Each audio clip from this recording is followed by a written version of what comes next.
옛날 한옛날 강원도 어느 마을에 삼돌이라는 아이가 살고 있었어요. 삼돌이는 매일 나무를 주우러 산에 가야 합니다. 오늘따라 삼돌이는 나무하러 가기 싫었습니다. 엄마에게 투정을 부리다 머리통을 한 대 쥐어 박힌 후에야 터덜터덜 집을 나섰어요.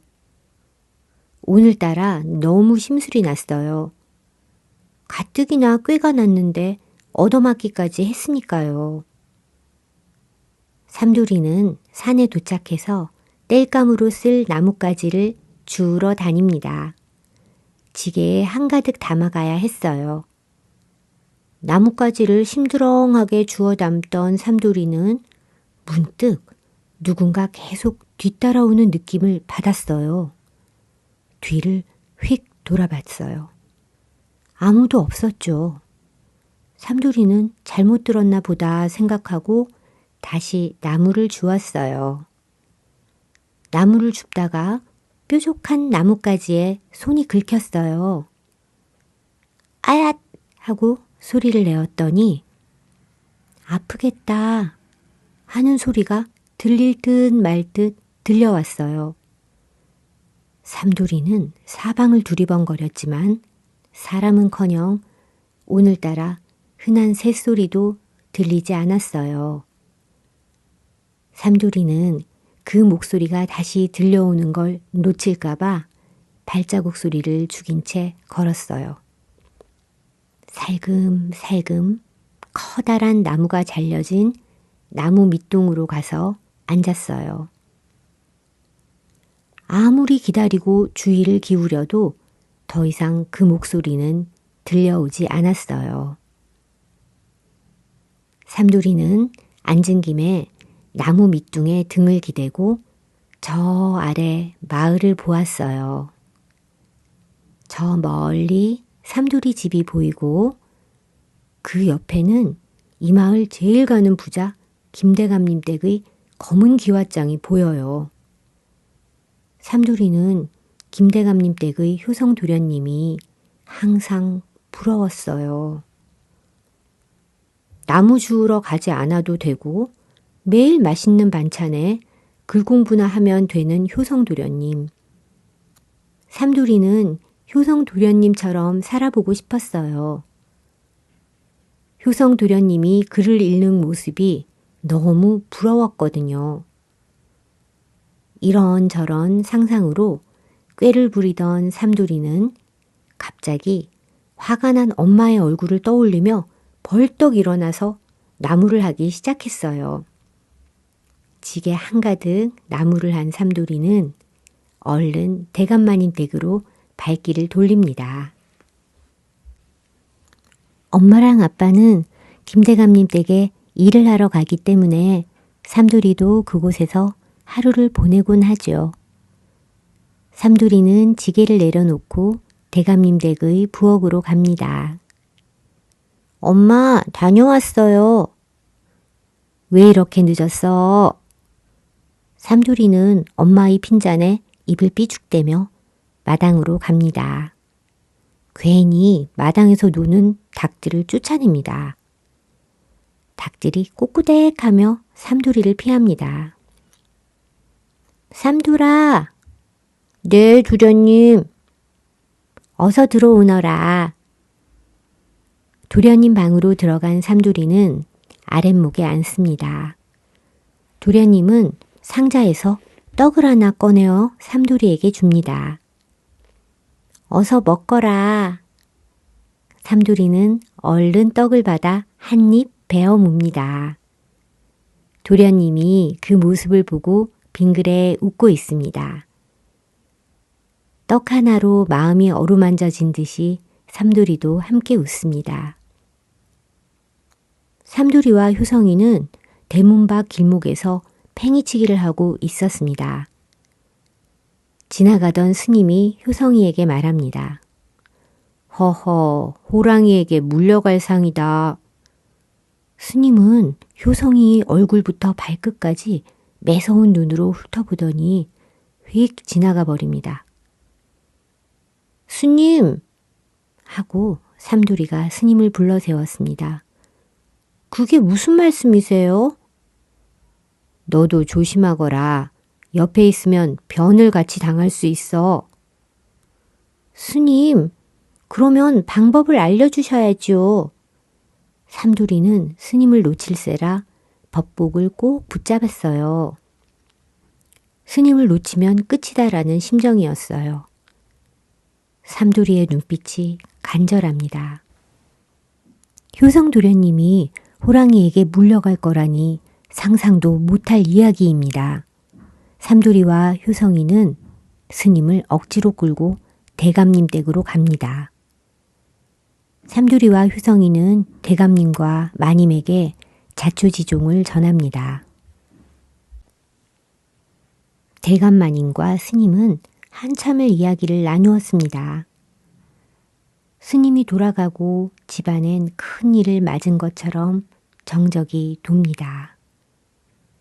그날 밤 삼돌이 어머니와 아버지는 대감 마님에게 불려갑니다. 집으로 돌아와서 아버지가 말했어요.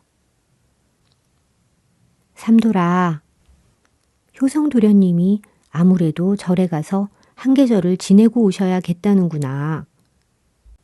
그런데 대감마님이 너를 딸려 보내면 어떤가 하고 물어왔어. 네 생각은 어떠냐? 아버지는 걱정이 가득한 얼굴로 삼돌이에게 묻습니다. 네, 저도 같이 갈게요. 삼돌이는 속으로 좀 무섭긴 했지만 한편으로는 신이 났어요. 이제 아침마다 나무를 하러 가지 않아도 되고 엄마 잔소리를 듣지 않아도 되니까요. 삼돌이는 은근히 절에 가게 된 상황이 기대가 되었어요. 다음 날 아침 삼돌이와 효성이는 스님과 함께 절로 떠납니다. 둘 다 옷가지를 넣은 보찜을 메고 어머니가 간식거리로 챙겨주신 떡을 저고리 주머니에 넣습니다. 산길로 접어드는데 나무하러 갔을 때 들렸던 소리가 들립니다. 삼돌아, 조심해야 해. 삼돌이는 두리번거립니다. 아무도 없었어요. 이상하다 생각하며 다시 걸었습니다. 넌 혼자서 뭘 중얼거리는 거야? 효성도련님이 묻습니다. 삼돌이는 효성도련님 귓속에 대고 속삭입니다.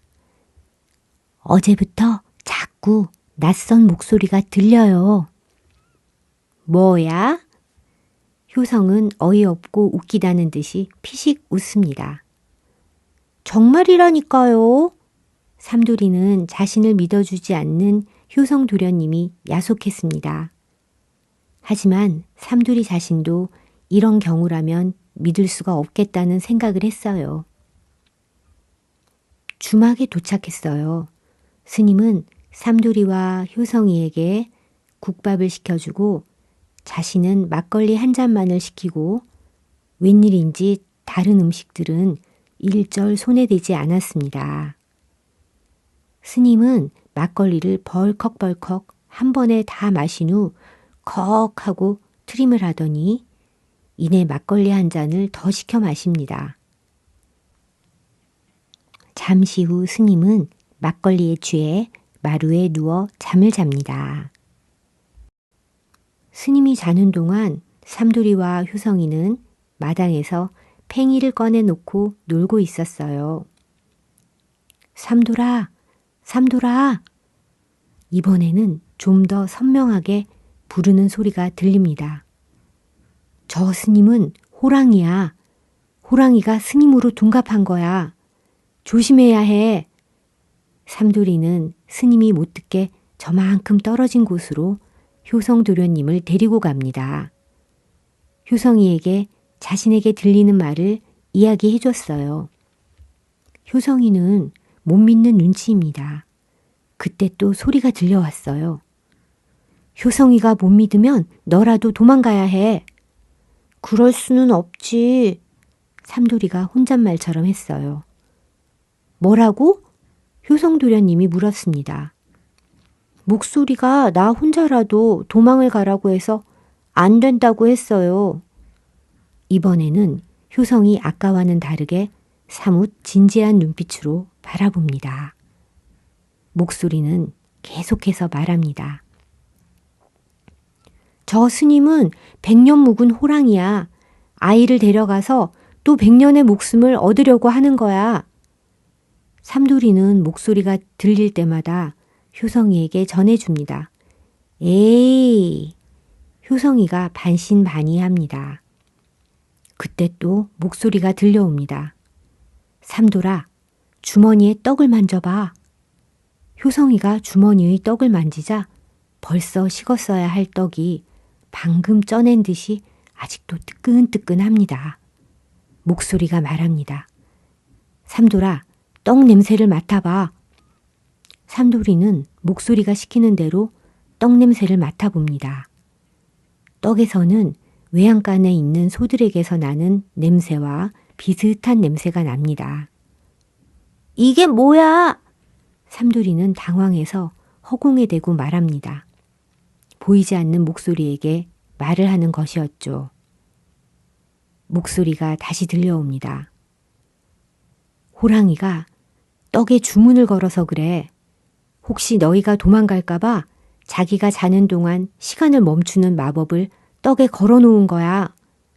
삼돌이는 효성이에게 목소리가 한 말을 전하며 떡을 건네줍니다. 도련님, 떡을 만져보고 냄새를 맡아보세요. 효성이가 떡을 받아들더니 삼돌이처럼 만져보고 냄새도 맡아봅니다. 효성이의 눈이 커지더니 삼돌이를 바라봅니다. 두 아이는 겁먹은 눈이 되었습니다. 효성이도 이제는 완전히 삼돌이의 말을 믿게 됩니다. 효성이의 눈이 점점 커지면서 걱정스러운 눈빛이 됩니다. 떡을 잠자는 스님 옆에 두고 얼른 도망가. 효성이와 삼돌이는 목소리가 시키는 대로 스님 옆에 놓여진 자신들의 보찜을 살살 잡아 끌어내고 대신 그 자리에 떡을 두었습니다. 떡을 두는 동안 호랑이 스님은 하며 기척을 냅니다. 삼돌이와 효성이는 너무 놀라 잠시 동작을 멈추고 쥐 죽은 듯이 있습니다. 다행히 스님은 다시 잠이 들고 둘은 살금살금 주막을 벗어납니다. 주막을 벗어나자마자 둘은 있는 힘껏 달려 마을을 벗어납니다. 한나절이나 걸었기 때문에 얼마나 왔는지도 모릅니다. 아직 해가 중천에 떠 있어요. 이 둘은 어디로 가야 할지를 모릅니다. 삼돌이와 효성이는 기억을 더듬어 왔던 길을 되짚어 산길로 접어듭니다. 사람들이 많이 다녀 길이 난 곳으로 갑니다. 스님이 쫓아올까 두근두근 하면서 둘은 계속 뒤를 돌아보며 주위에서 걸어갑니다. 한참을 걸었을까? 가도 나무들로 빽빽한 산속뿐입니다. 산속의 밤은 빨리 찾아오나 봅니다. 꼼짝없이 산속에서 밤을 보내게 생겼어요. 삼돌이와 효성이는 서로 꼭 붙어서 체운을 나누며 밤을 보냅니다. 점심에 먹은 국밥 한 그릇 빼고는 아무것도 먹은 게 없었어요. 그들에겐 보찜에 옥수수 찐 것이 있었지만 내일을 위해 참기로 했습니다. 부엉이 소리, 낯선 동물 소리, 나뭇잎 바스락거리는 소리, 효성이와 삼돌이에게는 공포의 소리로 들려옵니다. 깜빡 잠이 들었나 저쪽에서 산길을 급하게 올라오는 소리가 들립니다. 에이씨, 이놈들이 어디로 갔지? 삼돌이는 효성을 흔들어 깨웁니다. 칠흑같이 깜깜한 밤에 발자국 소리와 함께 하얗게 동그란 불빛 두 개가 반짝이며 이리저리 흔들리는 모습이 보입니다. 동그란 불빛은 불을 뿜는 호랑이의 눈이었어요. 삼두리와 효성이는 호랑이가 둔갑한 스님이라는 걸 바로 알아차렸습니다. 조용히 바닥에 엎드리고 숨을 참아요. 삼두리는 효성의 머리를 지그시 힘주어 누르면서 땅에 몸을 바싹 대고 먼저 누워 보입니다. 효성이도 따라합니다. 둔갑한 호랑이는 눈에 불을 켜고 이리저리 찾아다니더니 저쪽으로 돌아갑니다. 효성이와 삼두리는 한참을 바닥에 엎드려 누운 채로 숨죽여 있습니다. 언제부터였는지 둘은 서로 손을 꼭 잡고 있었습니다. 제발 그냥 지나가라. 삼두리와 효성이는 눈을 꼭 감은 채로 흙에 코를 박고 간절히 속으로 외쳤습니다. 낙엽 밟히는 사그락거리는 소리가 들리는가 싶더니 갑자기 삼두리와 효성이 머리 위에서 호랑이 스님 목소리가 들립니다. 잡았다 이놈들. 하하하하하. 니놈들이 내 소나기에서 벗어날성 싶었더냐? 호랑이는 산이 쩌렁쩌렁 울리도록 포효했어요. 호랑이는 효성이 옷자락을 물고 이리저리 흔들었습니다. 삼두리는 무서움에 떨다가 정신 차려! 얼른 효성이를 구해야지! 하는 그 목소리를 들었어요. 너는 누구니? 나는 또 다른 너야. 잔말 말고 얼른 효성이부터 구해. 삼두리는 무작정 호랑이에게 달려들었어요. 호랑이가 효성이를 입에 문 채로 삼두리를 앞발로 밀어냈어요. 삼두리가 낙엽더미들 속으로 쿵 하고 넘어집니다. 어서 일어나! 삼돌아, 호랑이 꼬리를 물면 균형을 잃어버려. 얼른 꼬리를 물어! 삼두리는 무섭고 아팠지만 목소리의 말을 듣고 재빨리 일어나 호랑이 뒤쪽으로 가서 꼬리를 붙잡았어요. 호랑이가 꼬리를 흔들어 대기 시작했어요. 호랑이에게 물려있는 효성이도 호랑이 꼬리를 물고 있는 삼두리도 어지러움에 정신을 잃을 뻔했지만 둘은 정신을 바짝 차립니다.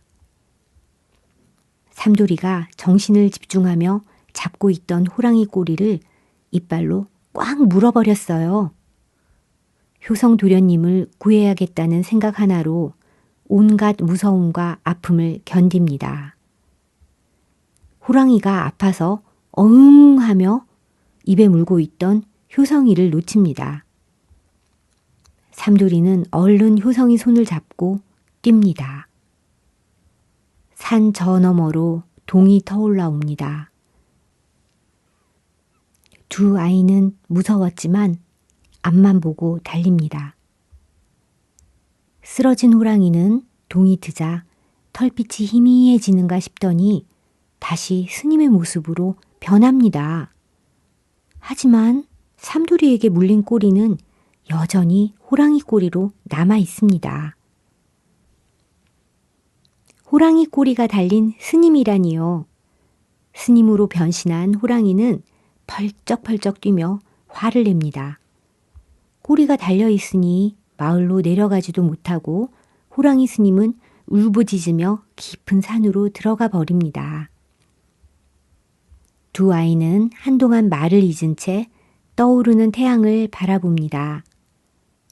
호랑이와 사투를 벌인 두 아이의 얼굴은 땀으로 범벅이 되어 있습니다. 얼굴이 발갛게 상기된 효성이가 고개를 돌려 삼두리를 보며 말합니다.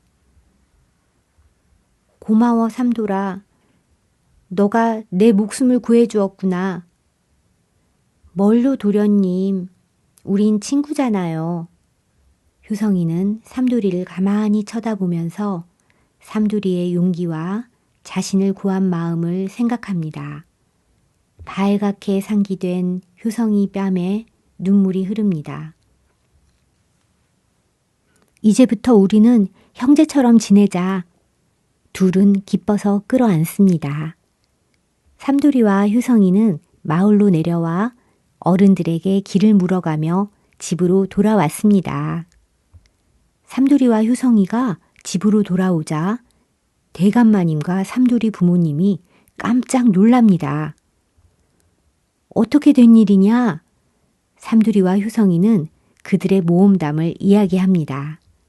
대감마님은 하나밖에 없는 아들을 살려서 돌아온 삼돌이가 너무 기특하고 고마웠습니다. 그 선물로 삼돌이 부모님에게 아늑하게 지낼 수 있는 집을 마련해 주기로 했습니다. 삼돌아, 너의 소원이 무엇이냐? 삼돌이는 망설이다가 용기를 내어 김대감님께 말을 합니다. 저는 효성도련님처럼 글 공부를 하고 싶습니다. 대감마님은 잠시 생각하시더니 그래, 너는 오늘부터 우리 효성이와 함께 서당에 다니도록 하거라. 효성이와 삼돌이는 얼싸안고 기뻐합니다. 밤이 되어 집으로 돌아온 삼돌이는 엄마에게 자신들을 구해준 목소리에 대해 말합니다. 엄마는 놀란 토끼 눈을 하시더니 삼돌아, 사실은 너에게는 쌍둥이 형이 있었단다. 태어나자마자 목숨을 잃었어. 우리는 그때 묘지를 마련할 돈이 없었기 때문에 내 형을 뒷산에 묻었단다. 제가 나무하러 다니는 바로 그 산이에요? 그래. 삼돌이와 부모님은 다음날 아침 뒷산으로 함께 갔습니다. 이곳이 내 형이 묻힌 자리다. 나무 밑둥이 잘라진 자리였습니다. 삼돌이는 그 자리를 손으로 가만히 쓸어줍니다. 삼돌이의 형이 효성도련님과 삼돌이를 형제로 묶어준 것일까요? 삼돌이는 부모님 손을 잡고 내려오면서 자꾸만 뒤를 돌아봅니다. 형을 묻은 자리 위로 삼돌이 자신의 얼굴이 빙그레 웃고 있습니다. 약재상 창고의 비밀. 삼돌아! 삼돌아! 효성이가 숨이 넘어갈 듯이 삼돌이네 집 마당으로 뛰어들어와 삼돌이를 부릅니다. 삼돌이는 방문을 열고 엉거주춤 걸어 나옵니다. 네, 도련님, 무슨 일이에요? 삼돌아, 큰일 났다. 연우가 없어졌어. 송대감댁 연우 도련님이요? 그래, 지금 동네가 난리가 났어. 우리 아버지가 얼른 너를 데려오래. 가보자. 효성이는 삼돌이 손을 끌고 송대감님 댁으로 달려갑니다. 도련님, 연우 도련님이 어떻게 없어졌다는 거예요? 오늘 아침 먹고 나가서 여태 돌아오지 않았다는 거야. 하인들이 온 동네를 다 뒤져봐도 없대. 어디서 놀고 계시는 것 아니에요? 연우가 점심을 안 먹고 놀 애는 아니잖아. 연우가 배고픈 걸 어떻게 참아? 그러게요. 지금 벌써 3시인데요. 삼돌이와 효성이는 송대감님 댁 마당으로 들어갑니다. 마당에는 송대감님과 효성의 아버지인 김대감님이 걱정스러운 표정으로 서성이며 이야기를 주고받고 있었습니다. 하인들은 연우 도령을 찾으러 나갔는지 보이지 않고 동네 어른들만 몇 분이 모여 있습니다. 모두들 걱정스러운 얼굴이었습니다. 대감마님 부르셨습니까? 삼돌이는 김대감님 앞으로 갔습니다. 오냐 삼돌아, 연우가 없어졌다고 하니 이를 어찌하면 좋겠냐. 이미 하인들이 찾으러 다녔지만 어디로 갔는지 보이지 않는다는구나. 김대감님이 말합니다. 이 아이가 전에 효성이를 호랑이로부터 구했다는 그 아이입니까? 송대감이 김대감에게 말합니다. 그렇소. 이 아이의 기지를 한 번 더 빌려봅시다. 아무래도 또래들이 연우가 어디로 갔는지 더 잘 알 수도 있지 싶습니다만. 사실 지난번에 호랑이 스님 사건으로 삼두리는 마을의 유명인이 되었습니다. 예, 대감마님, 나가서 연우도련님을 찾아보겠습니다. 삼두리와 효성이는 눈을 맞추고 고개를 끄덕이더니 밖으로 나갑니다. 어디서부터 찾아야 할까, 삼돌아? 효성도령이 말합니다. 저작거리부터 나가봐요. 어른들이 거기도 다 찾아봤을 것 같기는 한데 그래도 한 번 더 가보죠. 왁자지껄한 저작거리로 나온 삼돌이와 효성이는 빠른 걸음으로 눈을 크게 뜨고 살피며 걷습니다. 골목마다 살펴보고 저작거리 뒤편을 살펴보아도 연우도령은 보이지 않습니다. 한참을 찾아 헤매던 삼돌이와 효성이는 철순이와 그 패거리들을 만납니다. 니들 연우도련님 못 봤니? 아니, 못 봤는데. 철순이 대답 뒤로 패거리 중 한 명이 말합니다. 연우도령? 아까 저쪽 약재상 뒤편에서 기웃거리던데. 그게 언제인데? 점심 먹고 금방이니까 1시쯤 되었을걸. 그래, 알았어. 고맙다. 삼두리와 효성이는 약재상으로 걸음을 재촉합니다. 어르신, 혹시 연우도령 못 보셨어요? 아니, 못 봤다. 무슨 일이냐? 연우도령이 없어졌대요. 에이, 어디서 놀고 있겠지. 아니면 저작거리 엿장수한테나 떡가게 가보지 그러니. 예, 알겠습니다. 삼두리와 효성이는 떡집에 가서 연우도령이 왔는지 물어봅니다. 아침나절 들렀다는 이야기를 듣고 엿장수 아저씨에게로 갑니다. 아저씨, 연우도령 보셨어요? 봤지. 언제쯤이요? 아침나절 왔다가 엿 하나 다 들고 약재상에 약 들여놓는 약초쟁이가 지나가니까 뒤따라가는 것 같던데. 감사합니다. 엿 2개 주세요. 효성이 엿 2개를 사서 삼돌이와 먹으면서 갑니다. 그때 목소리가 들려옵니다. 삼돌아, 연우도 엿을 먹었다지? 연우가 먹는 걸 좋아하잖아. 잘 생각해봐. 효성도련님, 쌍둥이 형 목소리가 알려주는데 연우도령이 먹는 걸 좋아하니 잘 생각해 보라는데요. 그래? 먹는 걸 좋아한다 해서 힌트를 얻으라는 뜻이겠지? 맞아요, 도련님. 연우도련님이 약초상을 따라갔다고 했잖아요. 혹시 개코인 연우도련님이 약초쟁이 보따리에서 나는 맛있는 냄새를 맡은 거 아닐까요? 뭐라고? 그래. 연우라면 가능한 일이지. 냄새 하나는 기가 막히게 잘 맡고 특히 음식 냄새를 맡는 데는 천재적이니까. 약초쟁이 주머니나 보따리 같은 데 넣어둔 음식 냄새를 맡고 쫓아간 게 아닐까요? 그렇다면 약재상 어르신이 약초쟁이를 따라온 연우를 보았겠지. 그러네요. 아유, 정말 연우도련님은 어디로 간 거야? 그러니까 효성이와 삼돌이는 길거리에서 엿을 먹으며 서로 바라보고 있었습니다. 아! 아까 철순이 패거리 아이가 약재상 뒤편에서 보았다고 했잖아. 효성이 말합니다. 그렇죠. 철순이 패거리가 약재상에서 보았다고 했고 엿장수 아저씨는 약초쟁이를 연우도련님이 따라갔다고 했고 그런데 약재상 아저씨는 연우도련님을 못 봤다고 했으니 문제의 지점은 약재상이 많네요. 우리 약재상 뒤편으로 가봐요, 도련님. 삼돌이와 효성이는 약재상으로 향합니다.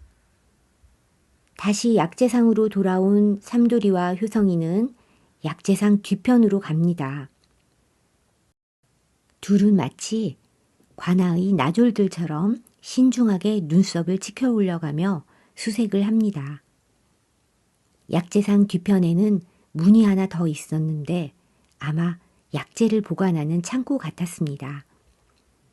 둘은 나무 문의 문틈 사이로 창고 안쪽을 살펴봅니다.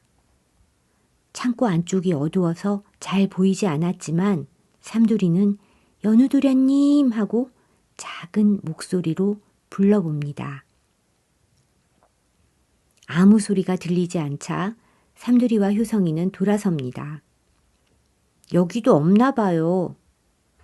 이 말이 떨어지기가 무섭게 낮게 쿵쿵 하는 소리가 들립니다.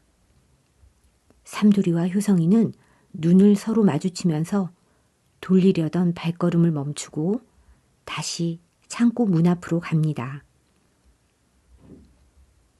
삼돌이와 효성이는 문 앞에 바짝 붙어서 안쪽을 살핍니다. 우리가 들은 소리가 쿵쿵거리는 소리가 맞죠? 도련님도 들은 건 맞죠?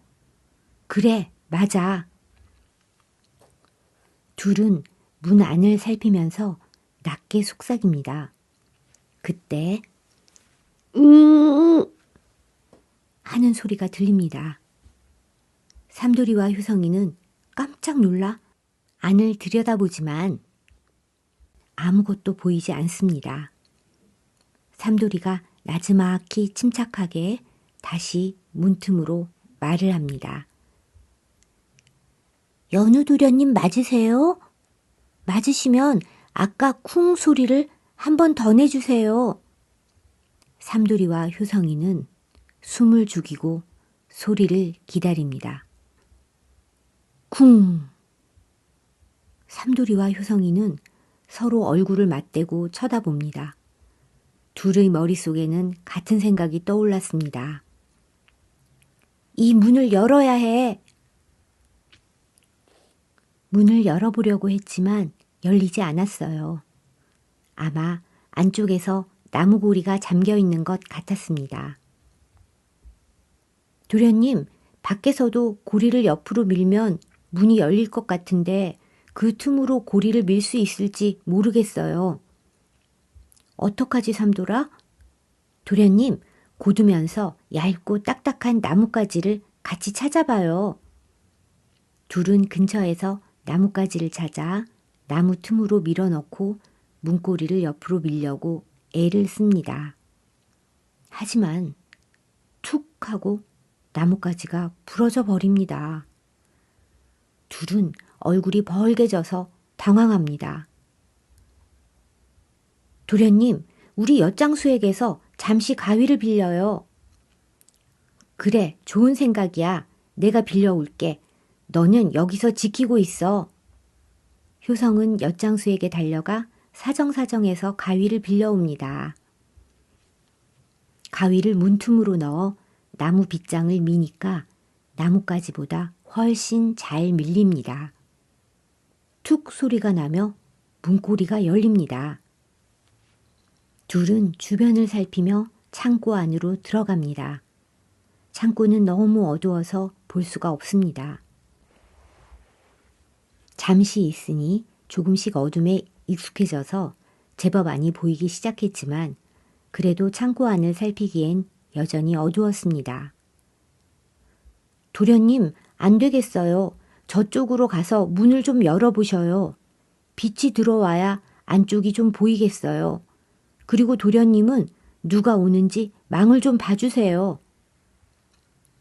오냐, 효성이 빛이 들어올 수 있도록 문을 열고 망을 봅니다.